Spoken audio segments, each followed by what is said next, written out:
नमस्कार दोस्तों, मैं अजय शास्त्री एक बार फिर लक्ष्य कोचिंग क्लासेस के YouTube चैनल पर आप सबका स्वागत करता हूं।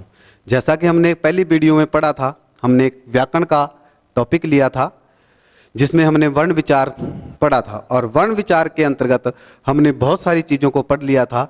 भी वैदिक समय में कितने होते थे, वैदिक के बाद मूलतः हिंदी में कितने हैं, वर्णों को 52, 44 आदि के हिसाब से हमने पढ़ लिया था।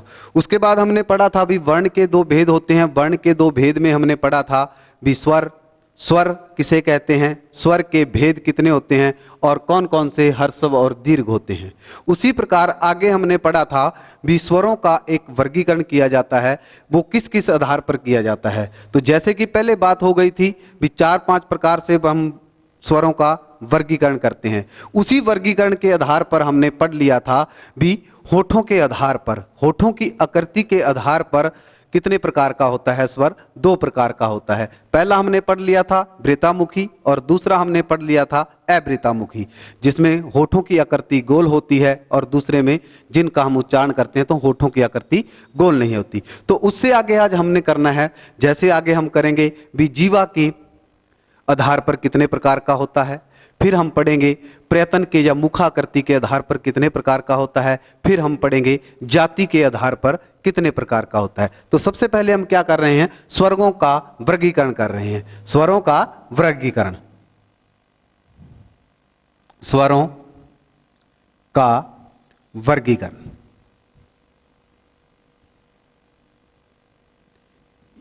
यह है हमारा आज का विषय। तो स्वरों के वर्गीकरण के अंतर्गत हम पढ़ेंगे भी जाति के आधार पर हमारे जो स्वर होते हैं वो कितने प्रकार के होते हैं। किसके आधार पर? जाति के आधार पर। दूसरा टाइप हमारा क्या आ जाता है? जाति के आधार पर। जाति के आधार पर स्वर 2 प्रकार के होते हैं। कितने प्रकार के होते हैं? 2 प्रकार के। पहला हमारा कौन सा होता है? सजातीय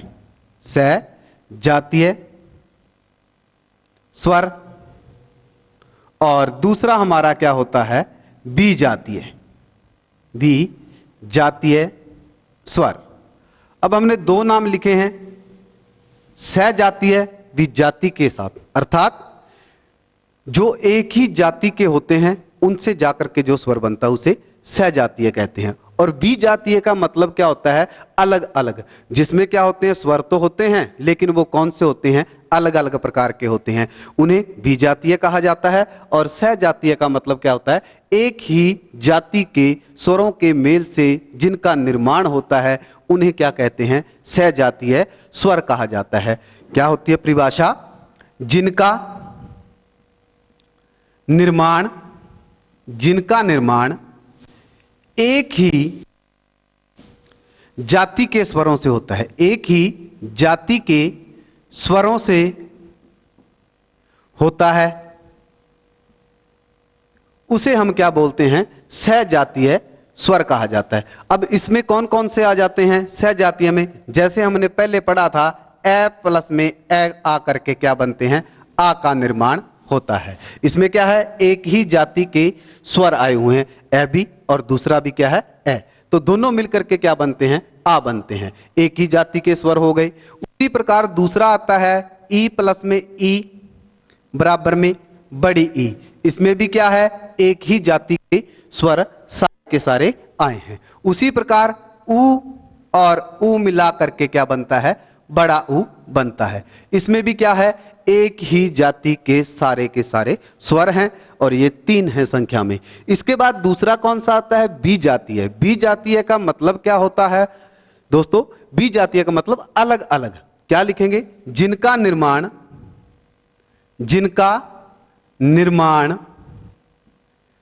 अलग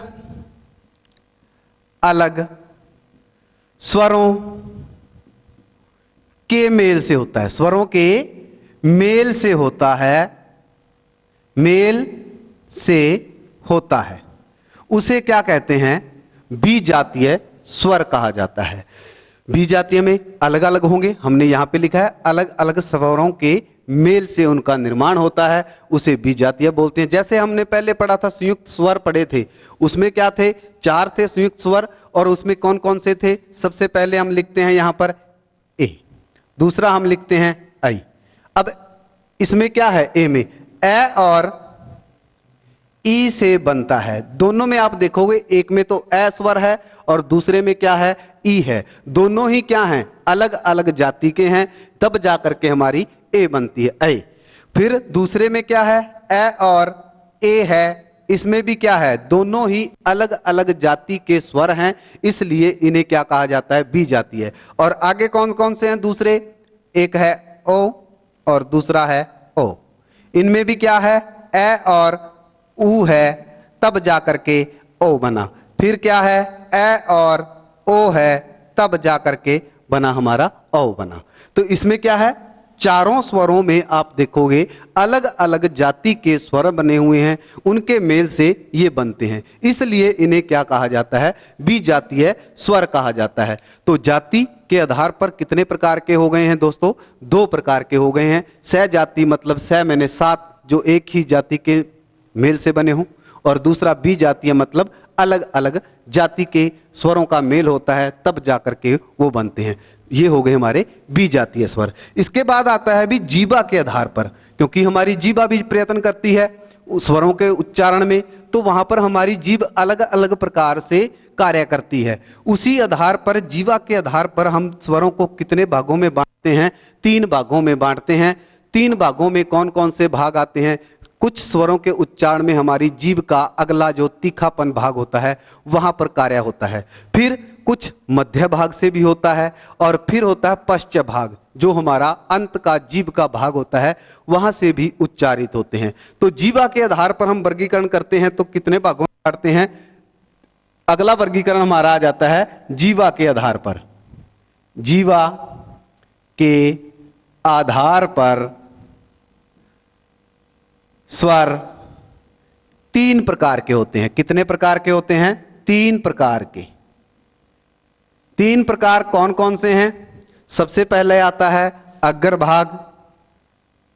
अग्रभाग, अग्रभाग का मतलब क्या होता है, आगे का भाग। कौन सा भाग, आगे का भाग, आगे का भाग। दूसरा आता है मध्य भाग। मध्य भाग का मतलब क्या हो गया, बीच का, बीच का भाग। आगे अंत में तीसरा कौन सा आता है, पश्च। पश्च भाग, पश्च भाग का मतलब क्या होता है, पीछे का भाग, पीछे का भाग। अब हम जब स्वरों का उच्चारण करते हैं तो जीभ हमारी कार्यशील रहती है, तो उस क्रियाशीलता में क्या होता है, आगे की नोक, मध्य भाग और फिर अंत का। तो वहां पर हम देखते हैं अग्र भाग का मतलब क्या होता है, जिन स्वरों का उच्चारण करते समय, जिन स्वर का उच्चारण करते समय हमारी जीवा का अग्र भाग कार्यशील रहता है, तो उसे क्या कहते हैं, अग्र भाग कहते हैं। क्या करते हैं, जिन स्वरों का उच्चारण करते समय जीभ की क्रियाशीलता या अग्र भाग में क्रियाशीलता रहती है, उसे अग्र भाग कहते हैं। इसमें है कौन कौन से, जैसे हम बोलते हैं ई, ई, ए, ऐ, ये जो 4 स्वर हैं ये कौन से कहलाते हैं, अग्र भाग में कहलाते हैं। आप उच्चारण करके देखो, उच्चारण करोगे तो आप हल्का सा महसूस करोगे। ई बोलते हो तो आपकी जीवा आगे की भाग कार्य करती है, ई बोलते हो तब भी आगे की भाग करती है। तो उसी प्रकार आगे आ जाता है मध्य भाग। मध्य मतलब बीच के भाग से एक ही ध्वनि उच्चारित होती है हमारी। कौन सी ध्वनि उच्चारित होती है, ए होती है। अब पश्चिम भाग के लिए अगर आपको 2 भाग याद हैं, अग्र भाग में कौन सी, छोटी बड़ी ई और छोटी बड़ी ए आ गई। उसके बाद मध्य भाग में क्या आ गया, ए ध्वनि आ गई, तो ये बीच के भाग से उच्चारित होती है। पश्चिम भाग में इनको काउंट करो तो उसके बाद के जो जितने भी बचते हैं वो सारे के सारे किस में आ जाएंगे, पश्चिम भाग में आ जाए, पीछे के भाग से। जैसे आ बोलते हैं, आ जब महसूस करोगे तो कंठ के साथ जो जीभ का भाग है वहां से पीछे के भाग से उच्चारित होते हैं। उसके बाद औ जो अंग्रेजी भाषा का है। उसके बाद कौन सा बच गया, ऊ, ऊ। उसके बाद कौन सा बच गया, ओ, औ। ये हमारे कौन से आ गए हैं, पश्च भाग से उच्चारित होने वाले आ गए हैं। तो जीवा के आधार पर हमने स्वरों को कितने भागों में बांटा, 3 भागों में बांट दिया।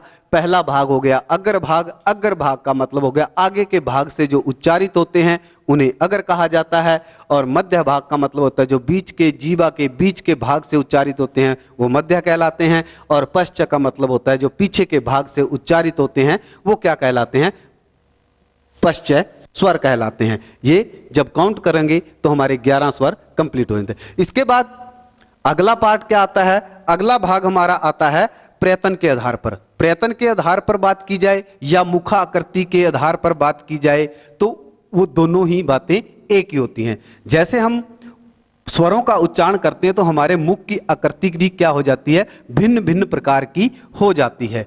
तो उसमें कई बार तो हमारा मुख द्वार खुला रहता है और कई बार आधा खुला रहता है, कई बार बिल्कुल ही बंद हो जाता है। तो हम उसको 2 बार में लिख सकते हैं। जैसे अगले भाग में स्वरों को वर्गीकरण करते हैं तो किसमें करते हैं, मुखाकृति के आधार पर। मुखाकृति के आधार पर, मुखाकृति के आधार पर स्वरों को 4 भागों में बांटते हैं। कितने भागों में बांटते हैं, 4 भागों में, या 4 प्रकार होते हैं या 4 भागों में बांटते हैं। या प्रयत्न के आधार पर, क्योंकि जब भी हम किसी स्वर का उच्चारण करते हैं तो हमें कुछ ना कुछ प्रयत्न करना पड़ता है, और उसी प्रयत्न के आधार पर हमारे मुख की आकृति भी क्या होती है, बदलती रहती है। कईयों में खुला, कईयों में आधा खुला, कईयों में बिल्कुल ही बंद, कईयों में बिल्कुल ही या आधा खुला आधा बंद रहता है।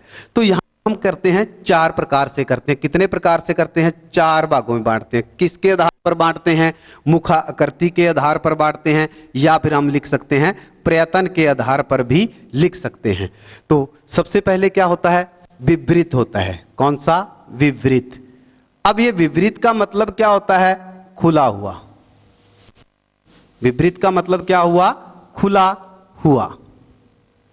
अब दूसरा क्या होता है, अर्ध विवृत। अर्ध विवृत का मतलब क्या हो गया, आधा खुला हुआ, आधा खुला हुआ। तीसरे भाग में बांटते हैं, किस में बांटते हैं, संवृत। संवृत, संवृत का मतलब क्या होता है, बंद, बंद होता है हमारा मुख। और चौथा कौन सा होता है, अर्ध संवृत। अर्ध संवृत, इसका मतलब क्या होता है, आधा बंद, आधा बंद। ये हमारे हो गए 4 भाग हो गए हैं।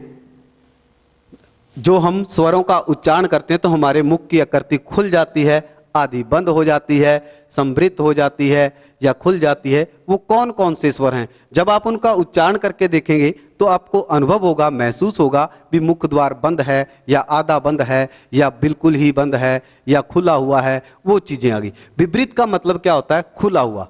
तो परिभाषा में क्या लिखेंगे, वे स्वर जिनका उच्चारण करते समय हमारी मुख की आकृति खुल जाती है, पूरे का पूरा मुख द्वार खुल जाता है, उसे क्या बोलते हैं, विवृत स्वर कहा जाता है। जिन स्वरों के उच्चारण में हमारा मुख द्वार पूरे का पूरा खुल जाता है उसे क्या बोलते हैं, विवृत। जैसे आप इस ध्वनि का उच्चारण करते हैं, आ बोलते हैं, आ बोलने से हमारा मुख द्वार क्या होता है, पूरे का पूरा खुल जाता है, तो इसे क्या बोला जाएगा, विवृत स्वर कहा जाएगा। इसके बाद हमारा आता है अर्ध विवृत स्वर। अर्ध विवृत का मतलब क्या हो गया, आधा खुला हुआ मुख। तो उसमें क्या आता है, उसके लिए एक छोटी सी ट्रिक है। ट्रिक में क्या लिखेंगे हम, औरत ने ऐनक पहनी। क्या लिखेंगे, औरत ने ऐनक पहनी है। ये हमारी हो गई छोटी सी एक ट्रिक हो गई, किसको याद करने के लिए, अर्ध विवृत को याद करने के लिए। अर्ध विवृत को याद करने के लिए हमें एक छोटी सी ट्रिक को याद रखना है। तो विवृत में तो आ गया, बड़ा आ गया, खोलेंगे मुख द्वार पूरा खुलता है, बोलेंगे तो। उसके बाद अर्ध विवृत के लिए क्या करेंगे, औरत ने ऐनक पहनी है। अब यहां से ओ आया है, इसमें से हमने 2 स्वर निकालने हैं। एक तो निकाला ए और दूसरा निकाला ओ, और यहां से हम एक निकालेंगे ए। ये हमारे 3 जो स्वर हैं ये कौन से कहलाते हैं, अर्ध विपरीत स्वर कहलाते हैं। क्यों कहलाते हैं? जब आप आ बोलते हैं, आ में पूरा मुख खुला, ए में आधा खुला। फिर उसी प्रकार हम ये जो बोलते हैं ओ, उसमें भी आधा खुला, आ पूरा मुंह खोल के नहीं बोलते, ओ बोलते हैं, ए बोलते हैं, तो इसमें भी क्या है? आधा। यहां पर हम लिखेंगे औरत ने ऐनक पहनी है, अर्ध विपरीत के लिए ए आ गया हमारा, ओ आ गया हमारा और ए आ गया। ये जब हम तीनों हमारे स्वर आ जाते हैं अर्ध विपरीत में, अब यहां पर सीधा हम क्या करेंगे? अर्ध समृद्ध के ऊपर पहुंचेंगे। कैसे, क्यों पहुंचेंगे? ये जो हमारे दो स्वर हैं अर्ध विपरीत के, इनके छोटे रूप भी होते हैं, वो हमारे किस में चले जाएंगे? अर्ध समृद्ध में चले जाएंगे। एक तो आ गया छोटा ओ, फिर आ गया छोटी ए, ये हमारे किस में आ गए हैं? अर्ध। क्यों आ गए हैं? क्योंकि जब हम बोलते हैं इसमें क्या आता है? ए और ऊ आता है, औ आ ऊ, मुंह बंद हो गया। इसमें आता है ए और ई आ जाती है, ए ई, ई बोलते ही हमारी मुख क्या हो जाती है? आधी बंद हो जाती है। ये हमारे हो गए हैं कौन से? अर्ध समृद्ध। अब इनको काउंट कर लो, जो बाकी बच गए हैं वो सारे के सारे किस में आ जाएंगे? समृद्ध में आ जाएंगे। उसमें हमारा मुख द्वार क्या रहता है? बंद ही रहता है। जैसे हम ये आगे 4 5 6 आगे 5 बच गए हैं। कौन कौन से? एक तो ई बच गई, एक बड़ी ई बच गई, फिर क्या बच गया? ऊ बच गया, बड़ा ऊ बच गया, औ बच गया, औ। ये हमारे क्या हो गए हैं? औ। अर्ध समृद्ध। ई बोलते हैं, ई ऊ ऊ औ। इसमें क्या है? हमारा मुख बिल्कुल ही क्या रहता है? बंद रहता है, मुख द्वार खुलता नहीं है।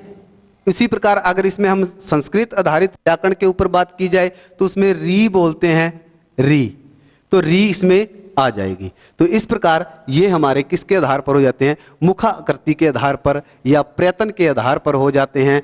और विपरीत हो जाता है, अर्ध विपरीत हो जाता है, समृद्ध हो जाता है और अर्ध समृद्ध हो जाता है। सबसे पहले हमने विपरीत ध्वनि को पढ़ा, आ, बड़ा आ, खुला मुख द्वार।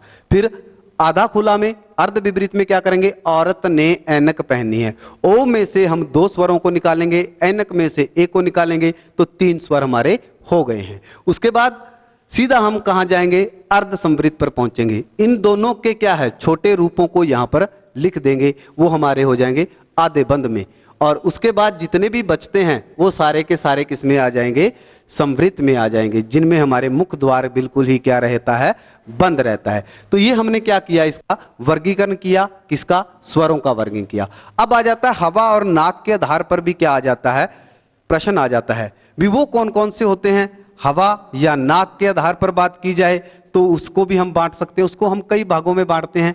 जैसे बात करें हम, एक तो होता है निर्नुनासिक होता है, एक अनुनासिक होता है, एक अनुस्वार होता है। ये जो सारी चीजें आती हैं ये हवा या नाक के आधार पर वर्गीकृत की जाती है। तो सबसे पहले अगर हम बात करें हवा या नाक के आधार पर, क्या करेंगे? हवा या नाक के आधार पर, नाक के आधार पर सबसे पहले हम बात करें तो क्या लिखेंगे? निर्नुनासिक। निर्नुनासिक ये क्या चीज होती है? फिर उसके बाद निर्नुनासिक के बाद हम करेंगे बात अनुनासिक, अनुनासिक। फिर आ जाता है अनुस्वार। ये हमारे 3 भाग बनते हैं। इनको हम क्या करेंगे? सबसे पहले निर्नुनासिक। निर्नुनासिक का मतलब क्या होता है भी? जिनका उच्चारण क्या होता है? मुख के द्वारा होता है, उन्हें हम क्या बोलते हैं? निर्नुनासिक बोलते हैं। और अनुनासिक का मतलब होता है, अनु में मुंह होता है, नासिक में नाक होता है। अनु का मतलब क्या होता है? मुख, और नासिक का मतलब नाक। तो जिसका उच्चारण मुख और नाक दोनों से होता है। फिर अनुस्वार का उच्चारण सिर्फ किससे होता है? नाक से मुख से होता है। उसका उच्चारण सिर्फ क्या होता है? मुख से होता है। तो ये हमने क्या करने हैं? निर्नुनासिक कौन से होते हैं और अनुनासिक कौन से होते हैं, इनका चिन्ह क्या होता है? क्या लिखेंगे? जिनका उच्चारण जिनका उच्चारण सिर्फ मुख से होता है, मुख से होता है, उसे निर्नुनासिक सिक कहते हैं। ये हमारा हो गया निर्नुनासिक। उसके बाद आता है अनुनासिक। किसे कहते हैं? जिनका उच्चारण, जिनका उच्चारण नाक व मुख से होता है, मुख से होता है, उसे अनुनासिक कहते हैं। इसका चिन्ह भी होता है भाई। इसका चिन्ह क्या है? इसका चिन्ह चंद्र बिंदु। क्या हो गया? चंद्र बिंदु। यह किसका चिन्ह हो गया? अनुनासिक का चिन्ह हो गया। इससे जुड़ा हुआ प्रश्न जो हमारा सीटेट है उसमें पूछा गया था। सीटेट के अंतर्गत भी इसमें से प्रश्न पूछा गया था। तो उसमें से बात की जाए आगे क्या होगा, तो उसमें एक प्रश्न आया था, प्रश्न पे बात कर लेते हैं। अनुनासिक इस प्रकार उन्होंने दे दिया, मुख में चंद्र बिंदु है, चंद्र बिंदु है। नीचे ऑप्शन दे दिया अनुस्वार है, निर्नुनासिक है या अनुनासिक है। तो यहां हमने देख लिया भी ये चिन्ह किसका है? अनुनासिक का है। तो सिंपल सा क्वेश्चन था। क्या क्वेश्चन था? मुंह में चंद्र बिंदु है। नीचे ऑप्शन क्या दे दिया? निर्नुनासिक दे दिया, अनुनासिक दे दिया, अनुस्वार दे दिया। तो आपका क्या हो जाना चाहिए था? अनुनासिक हो जाना चाहिए था। तो इस प्रकार तीसरा हमारा भाग क्या बनता है? अनुस्वार। अनुस्वार का चिन्ह क्या होता है, इसका उच्चारण किससे होता है, वो भी हमने देख लेना भी। ठीक है, तो इसका चंद्र बिंदु हो गया। इसके बाद क्या हो गया? हमारा आता है अनुस्वार, जिसका उच्चारण, जिसका उच्चारण नाक से होता है, नाक से होता है, उसे क्या कहते हैं भाई? उसे अनुस्वार कहते हैं, उसे अनुस्वार कहते हैं। इसका चिन्ह क्या है भाई? इसका चिन्ह ये है, शिरोरेखा के ऊपर जो बिंदी लगती है उसे क्या कहते हैं? अनुस्वार कहते हैं। तो ये हमारा क्या हो गया? अनुस्वार हो गया। और इसका चिन्ह हो गया ये। तो जैसे हम लिखते हैं गंगा, ठीक, और सुंदर आदि, ये अनुस्वार रूप में प्रयोग किया जाता है। तो ये इसका चिन्ह हो गया। और इसका उच्चारण किससे होता है? नाक से होता है। अनुनासिक का किससे होता है? मुख और नाक दोनों से होता है। निर्नुनासिक का किससे होता है? सिर्फ इनका उच्चारण मुख से होता है। इसके उदाहरण जैसे हम लिखना चाहें, अनुनासिक के उदाहरण लिखना चाहें, आ, ठीक है, ये सारे हमारे ये हो जाएंगे। तो ये इस प्रकार निर्नुनासिक, अनुनासिक, अनुस्वार। अब आगे बात आती है हमारी, कुछ और छोटे छोटे प्रश्न हैं, उनसे जुड़े हुए भी आए थे। डीएसएस की परीक्षा में प्रश्न पूछा गया था भी रेफ क्या होता है, उसका चिन्ह क्या होता है, रकार क्या होता है। ये दो चीजें और हम कर लेते हैं। सबसे पहले जैसे हम बात करें रेफ, रेफ किसे कहते हैं, फिर आ जाता है रकार। पहले हम रेफ की परिभाषा और उसका चिन्ह कर लें। ठीक है, रेफ का मतलब क्या होता है? आपने कई शब्द पढ़े होंगे। दो चीजें लिखता हूं यहां पर, एक तो यहां पे लिख देता हूं कर्म और एक लिख दिया कर्म। दोनों ही शब्द अलग अलग प्रकार से लिखे गए हैं। एक कर्म का अर्थ भी कुछ और है, दूसरे कर्म का अर्थ भी कुछ और है। तो सबसे पहले इसमें से रेफ किसे कहा जाता है और रकार कौन सा है? ये जो ऊपर लिखा जाता है ये क्या कहलाता है? रेफ कहलाता है। क्या कहलाता है? रेफ कहलाता है। और ये जो नीचे लिखा जाता है ये कौन सा कहलाता है? रकार कहलाता है।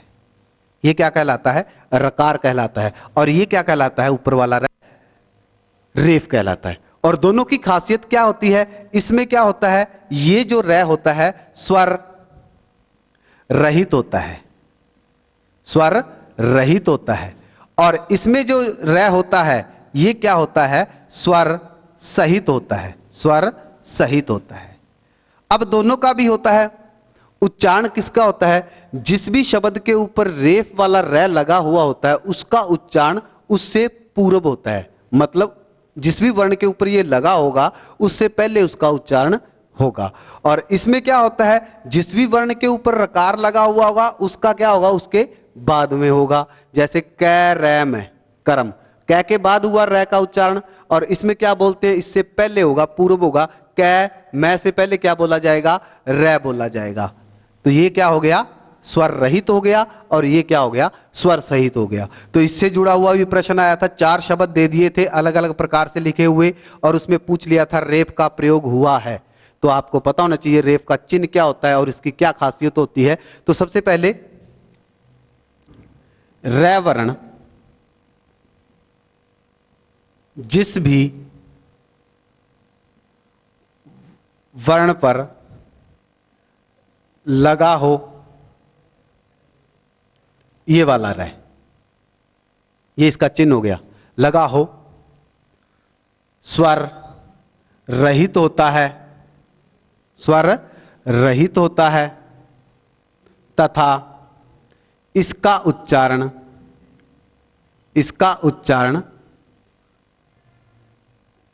उस वर्ण से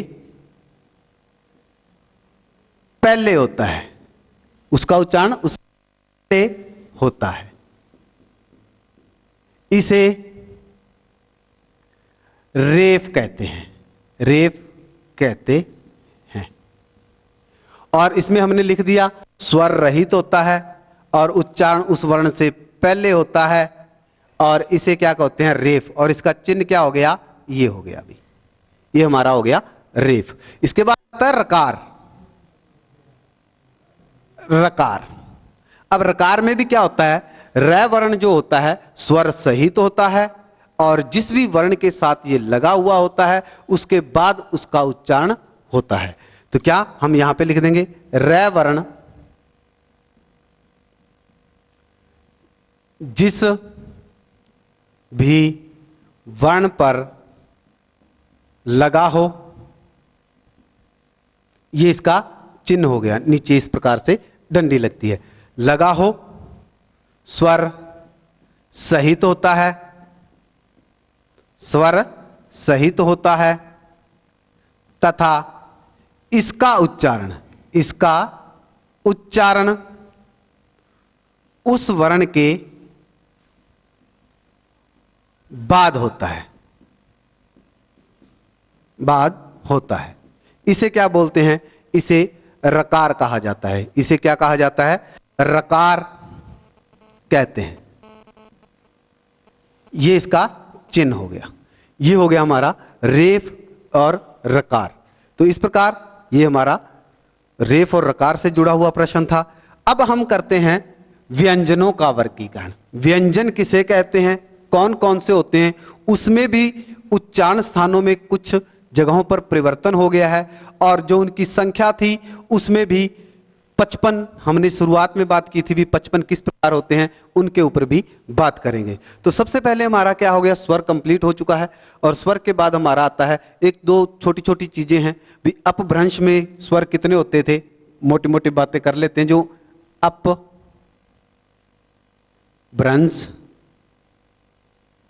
में स्वर कितने थे, 10, और व्यंजन की संख्या कितनी थी, 30, और अपभ्रंश में कुल वर्ण कितने थे, 40। ये हमारी होगी अपभ्रंश की बात। फिर एक आता है, हमने पढ़ा था अंग और अ। इनको भी क्या है, इसको किस प्रकार लिखा जाता है, अंग। ये अंग हो गया हमारा, ठीक। और ये किस प्रकार हो गया, ए। इन दोनों को क्या कहा जाता है, अयोगवा कहा जाता है, अयोगवा। अब अयोगवा का मतलब क्या हो गया, अयोगवा भी मतलब न तो ये क्या करती हैं, स्वरों के साथ वहन करती हैं और न ही व्यंजनों के साथ वहन करती हैं, फिर भी अपने आप में एक ध्वनि का वहन करती है, इसलिए इन्हें क्या कहा जाता है, अयोगवाह ध्वनियां कहा जाता है। तो ये भी आपको पता होना चाहिए। अंग को अंग इस प्रकार लिखेंगे, को है के रूप में लिखा जाता है। हमने पढ़ा था पलुत। पलुत का चिन्ह क्या होता है, पलुत का चिन्ह ये होता है 3, जो हिंदी में लिखा जाता है उसमें 3 इस प्रकार लिखा जाता है। तो ये किसका चिन्ह हो गया, पलुत का चिन्ह हो गया। तो ये भी एक महत्वपूर्ण बात थी, अपभ्रंश, क्योंकि हिंदी का निर्माण अपभ्रंश और स्वर श्रेणी से ही हुआ है, तो यहां भी पूछा जा सकता है। अब हम करते हैं व्यंजन। व्यंजन किसे कहते हैं,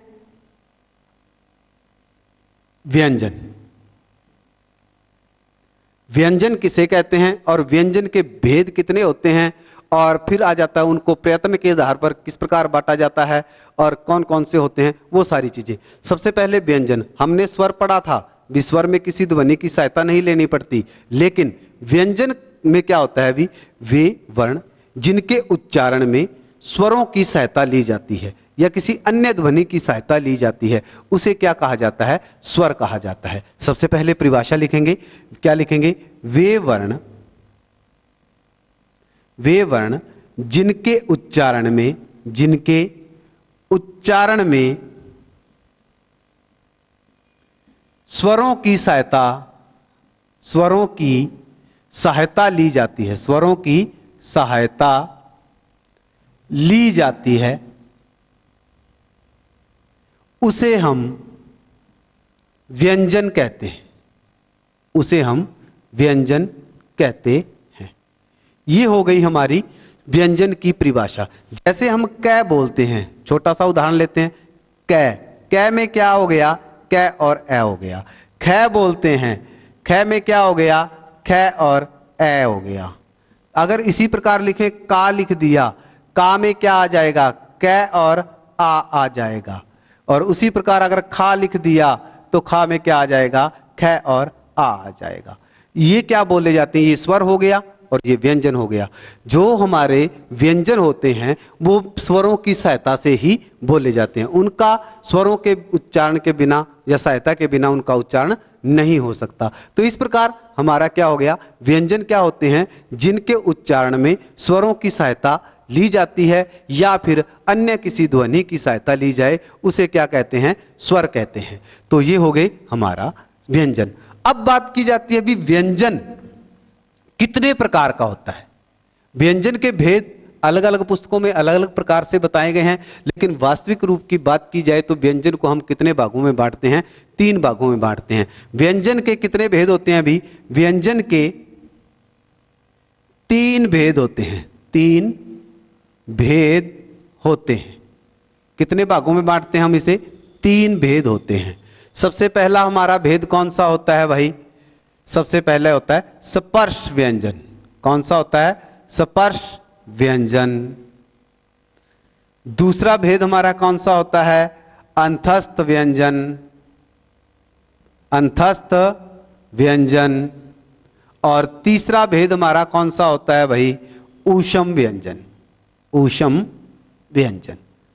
ये हमारे क्या हो गए हैं, 3 भेद हो गए हैं। तीनों भेदों में बात की जाती है, सबसे पहला स्पर्श, दूसरा हमारा अंतस्थ और तीसरा हमारा हो गया ऊष्म व्यंजन हो गया। तो यहां पर हम क्या करेंगे, स्पर्श का मतलब क्या होता है, जैसे इनके नाम है उसी आधार पर रटने की जरूरत नहीं है, सिर्फ हमें क्या याद रखना है, नाम कैसे हैं उन्हीं के आधार पर हमें क्या करना है, उनकी परिभाषाओं को याद रखना है, रटना कुछ नहीं। स्पर्श का मतलब क्या होता है भाई, छूना। क्या होता है, छूना। स्पर्श का मतलब क्या हो गया, छूना।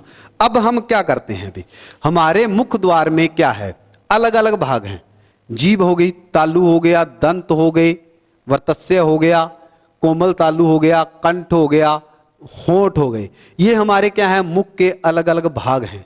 जब हम इन कुछ व्यंजनों का जब हम उच्चारण करते हैं तो वहां पर क्या करती है, हमारी जीभ क्या करती है, अलग अलग भागों को छूती है, मुख के अलग अलग भागों को छूती है। जैसे हम क्या बोलते हैं, क ख ग बोलते हैं, तो क ख में क्या है, कंठ, ये संस्कृत के आधार पर है। और जो हमारा हिंदी के अनुसार है कोमल तालु, ये उच्चारण होगा। जब हम बात करेंगे अलग अलग लिख के वहां पर भी बात करेंगे। एक बार हम सिंपल सी बात करें, जैसे हम बोलते हैं च छ जय बोलते हैं, च छ बोल दिए तो वहां पर हमारी जीभ कहां टच कर रही है। जब हम ट ठ बोलते हैं तो जीभ हमारी कहां लग रही है। जब हम प फ बोलते हैं तो हमारे होठ मिल रहे हैं। उसी प्रकार जब हम च छ बोलते हैं, क ख बोलते हैं तो अलग अलग भागों में स्पर्श होता है, तो वो कौन से व्यंजन कहलाते हैं? स्पर्श व्यंजन कहलाते हैं। तो यहां पर स्पर्श का मतलब क्या हो गया? छूना। स्पर्श व्यंजन कौन से हो गए हैं? क से लेकर के, क वर्ग से लेकर के प वर्ग तक जितने भी हमारे भी अक्षर बनते हैं वो कौन से कहलाते हैं? स्पर्श कहलाते हैं। तो सबसे पहले हम इसकी परिभाषा क्या लिखेंगे? परिभाषा में क्या लिखेंगे? जिनका उच्चारण करते समय, जिनका उच्चारण करते समय मुख की जीभ, मुख हमारी जीवा, सॉरी, करते समय हमारी जीवा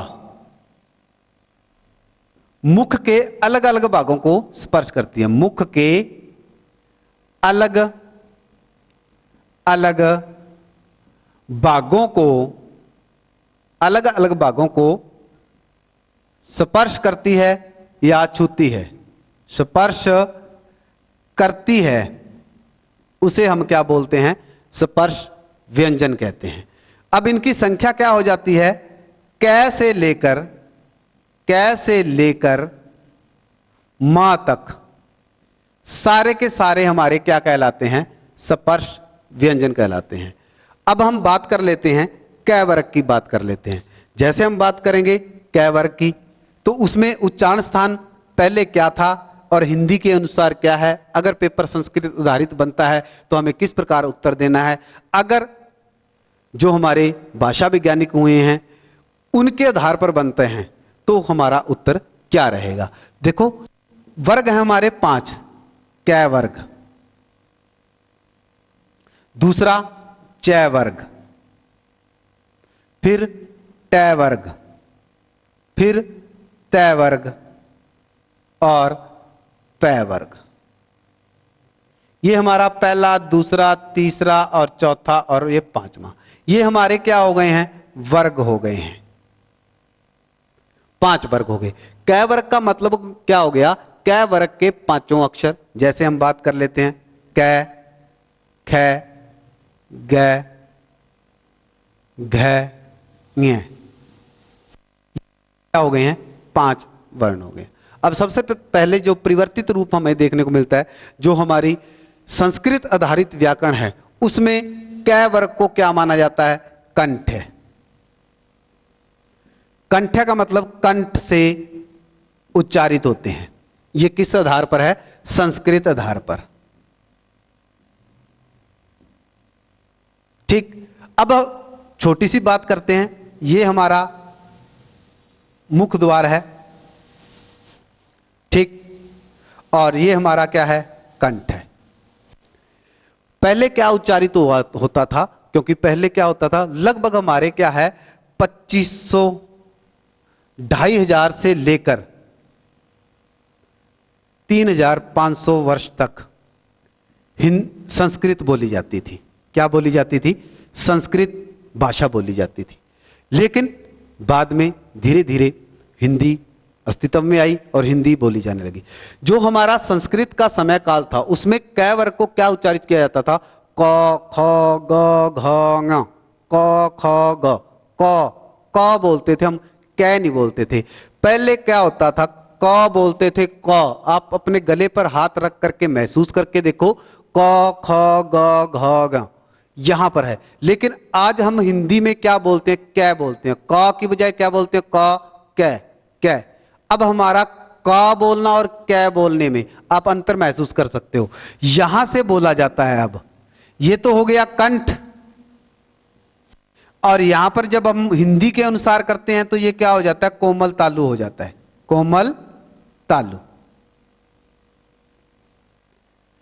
अब अगर पेपर में एक साइड में कंठ दे रखा है और दूसरी हिंदी के अनुसार कोमल तालु दे रखा है तो आपका कौन सा सही होगा? कोमल तालु सही होगा। अगर वहां पर कोमल तालु का कोई ऑप्शन ही नहीं है, कंठ दे रखा है, तो आपका क्या होगा, कंठ ही सही होगा। अगर दोनों दे रखे हैं तो आपका कोमल तालु सही होगा। अगर कंठ नहीं दे रखा है, कोमल तालु दे रखा है, तो आपका कौन सा सही होगा, कोमल तालु। क्योंकि क बोलना और कै बोलने में क्या होता है, अलग अंतर महसूस होता है। तो ये कंठ है और ये क्या है, कोमल तालु है। तो इस प्रकार से ये क्या हो जाता है, कोमल तालु और कंठ दोनों प्रकार से इसको आपने याद रखना है। अगर कंठ और कोमल तालु दोनों है तो आपका कोमल तालु सही रहेगा। अगर कोमल तालु ऑप्शन में नहीं है तो आपका कंठ रहेगा, क्योंकि ये हिंदी में अपना परिवर्तन हो गया है। तो उसके बाद हम बात करते हैं, च छ की बात की जाती है। ये हमारे 5 वर्ग है, इसलिए हमने यहां पर लिखा है कै से लेकर के मैं तक जो हमारे होते हैं स्पर्श व्यंजन कहलाते हैं। तो च वर्ग हमारा तालु हो गया, ट वर्ग मूर्धा हो गया, और त वर्ग ये जब हम उच्चारण स्थान करेंगे वहां पर बात करेंगे। यहां पर जो परिवर्तित रूप दिखाई देता है वो हमारा कोमल तालु और कंठ में कंफ्यूजन होता है, लेकिन आपने दोनों तरीकों को याद रखना है। कैसे लेकर के मैं तक क्या हो गया हमारा, ये 5 वर्गों के स्पर्श व्यंजन हो गए। उसके बाद दूसरा आता है अंतस्थ। दूसरा भाग कौन सा आता है, अंतस्थ। अंतस्थ व्यंजन की बात की जाए तो अंतस्थ का मतलब क्या होता है, अंदर से। क्या होता है, अंदर से या गूंज के साथ, जिनका उच्चारण क्या होता है कि इसमें तो स्पर्श करती है, यहां पर क्या करते हैं, जिनका उच्चारण करते समय जो हमारी जीवा होती है मुख के किसी भी भाग को स्पर्श नहीं करती, या किसी भी भाग को पूर्ण रूप से स्पर्श नहीं करती है, या जिनका उच्चारण अंदर से गूंज के साथ होता है, वो कौन से कहलाते हैं, हमारे अंतस्थ व्यंजन कहलाते हैं। तो ये है कौन कौन से, उसके ऊपर भी बात कर लें। परिभाषा में क्या लिखेंगे, जिनका उच्चारण करते समय, जिनका उच्चारण करते समय हमारी जीवा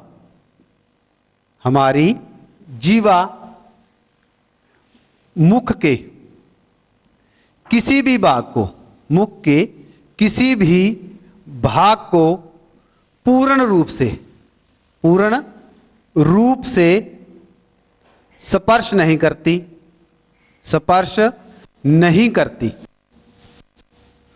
है, उसे हम क्या कहते हैं, अंतस्थ कहते हैं। उसे अंतस्थ व्यंजन कहते हैं, उसे अंतस्थ व्यंजन कहते हैं।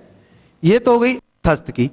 अब ये कौन कौन से हैं, ये जो 4 वर्ण हैं आप इनका उच्चारण करो, य र ल व, ये हमारे कौन से कहलाते हैं, अंतस्थ व्यंजन कहलाते हैं।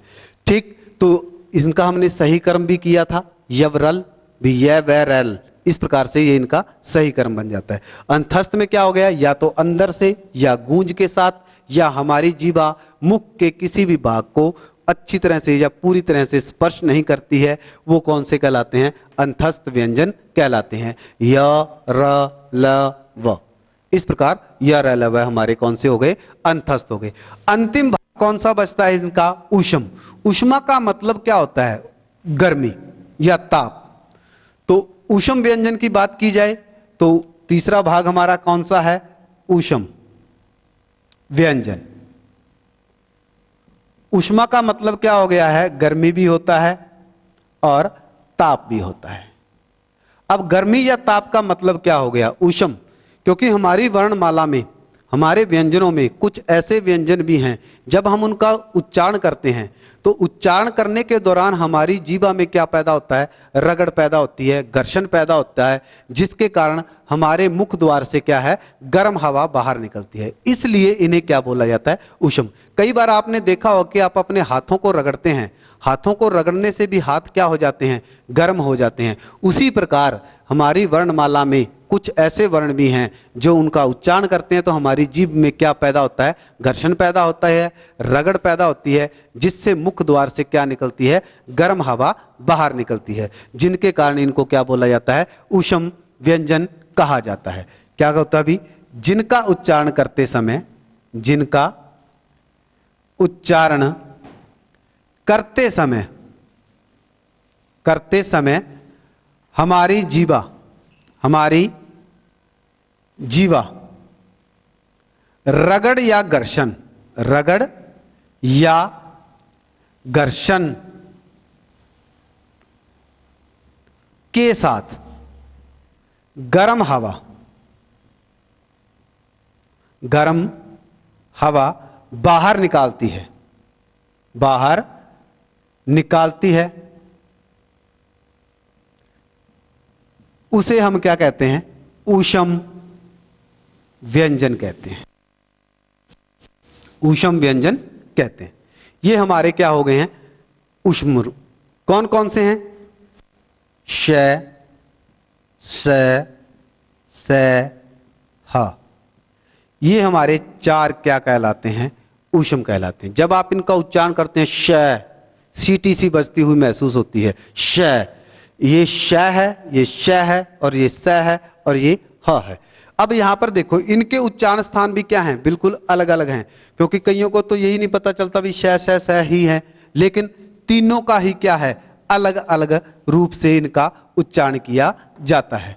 तो जैसे आप श बोलते हैं तो कहां जीभ लगी? ठीक, तो ये हमारे हो गए हैं व्यंजन।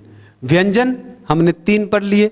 इसके बाद आगे आता है प्रयत्न के आधार पर हम इन्हें किस प्रकार से बाह्य प्रयत्न या अंत प्रयत्न के आधार पर भी बांट सकते हैं। दोस्तों, आज के लिए इतना ही।